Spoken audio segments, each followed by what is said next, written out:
కారులో అట్టంగా యోగా చేస్తూ దొరికిపోయాడు. అంటే యోగా చేస్తే కూడా అమ్మాయిలు వదిలేస్తారా? నేను యంగ్ గా ఉన్నప్పుడు డైలీ యోగా చేసేవాడిని. అంటే కారులో ఏంటయ్యా తప్పు? కార్ లో అంటావు. కార్ లో ఒకటి కంఫర్ట్ గా ఉంటుంది, బెడ్ మీద ఒకటి కంఫర్ట్ గా ఉంటుంది. నేల మీద ఉంటే రిజల్ట్ బాగుంటుంది. ఏంటో ఈ కాలం అమ్మాయిలు. చింతకాయ్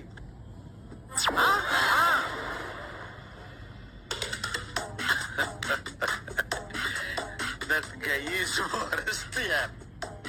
కారులో అట్టంగా యోగా చేస్తూ దొరికిపోయాడు. అంటే యోగా చేస్తే కూడా అమ్మాయిలు వదిలేస్తారా? నేను యంగ్ గా ఉన్నప్పుడు డైలీ యోగా చేసేవాడిని. అంటే కారులో ఏంటయ్యా తప్పు? కార్ లో అంటావు. కార్ లో ఒకటి కంఫర్ట్ గా ఉంటుంది, బెడ్ మీద ఒకటి కంఫర్ట్ గా ఉంటుంది. నేల మీద ఉంటే రిజల్ట్ బాగుంటుంది.